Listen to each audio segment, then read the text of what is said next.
We love the teaching of the mustard seed. We don't actually love acting like it.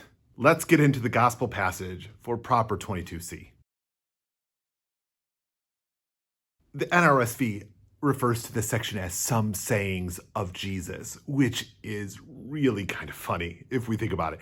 A lot of people treat this as if this were three sayings that are kind of just sort of shoved together, but I think they all actually do need to go together, and I'll tell you why.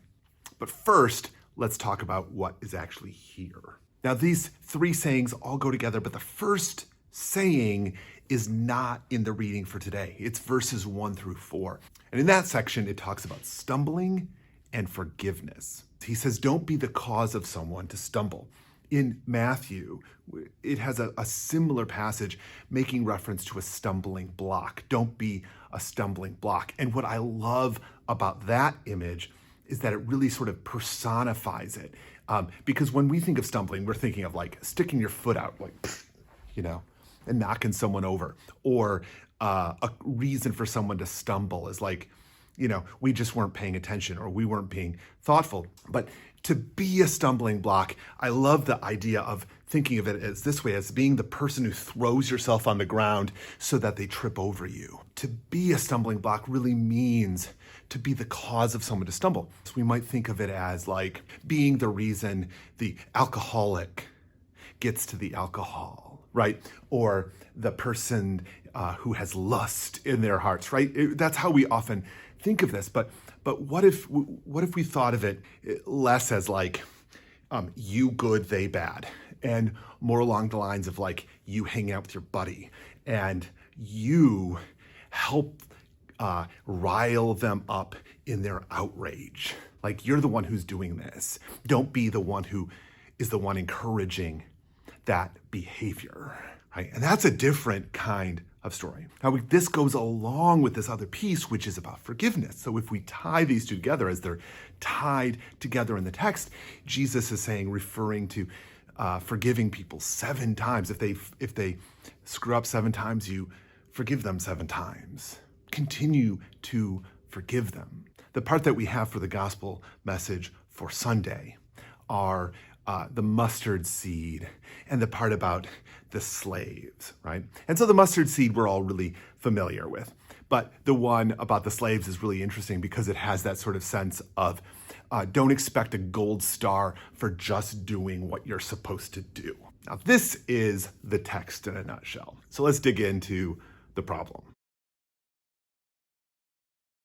Now, the problem in the text this week is kind of meta because we act as if there isn't really a problem here. Or like all of these teachings are kind of optional because, let's be honest, we don't like them. We don't like any of them. And we don't like believing any of these matter, right? So again, I want to include all of these sayings together. So we don't act as if we are the one who is causing another person to stumble when they are having a hard time and we egg them on.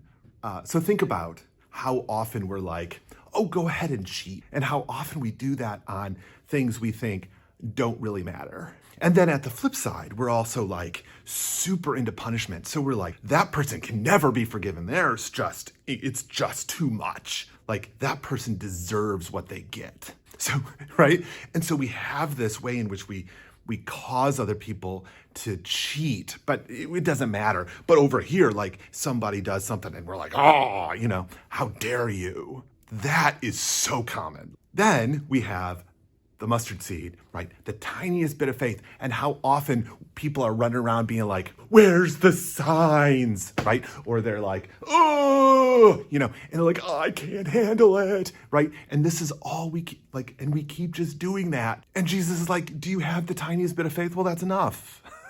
We're like, but it's never enough. I want more. And then this third piece about like the slave, expecting the gold star. Like it's not what it says, but it's essentially what it says. And it's and then he's like, no, you don't get special treatment. You don't get super praise for doing what you are supposed to do. You're supposed to do it. Just do what you're supposed to do because it's important to do the thing you're supposed to do. Like, that's it. That's how it works. We don't like these ideas. We don't like any of these ideas because we don't act like any of these things matter. The grace, of course, is the mustard seed, right? It's got to be it. I don't have to be perfect. You don't have to be perfect. We don't have to be perfect. We're doing our best. We're trying. Just keep trying. And flip that junk around. This is all about flipping your perspective. Like, turn it all around. The reason you are a stumbling block all the time is you never think you are. The reason you have trouble forgiving is you don't want to. The reason you have trouble thinking that the faith of a mustard seed is enough is because you don't want it to be enough. You want more. The reason you have trouble with wanting that gold star is you think that you should be seen as special for doing the thing in the first place, let alone doing the thing that you were supposed to do, let alone trying to do better, let alone trying to be who God is calling you to be, right? What if we flip all of that upside down and recognize that we don't like that stuff because we don't want to do that stuff? So what if we chose instead to learn how to do that stuff and to want that stuff, right? So we recognize that we are the cause of someone else's stumbling and we go, hey, I don't want to be that anymore.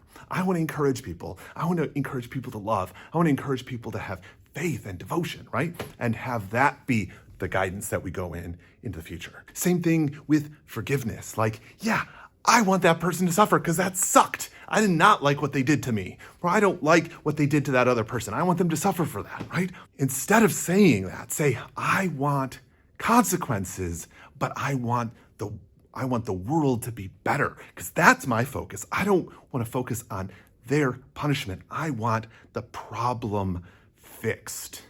I want their life turned around.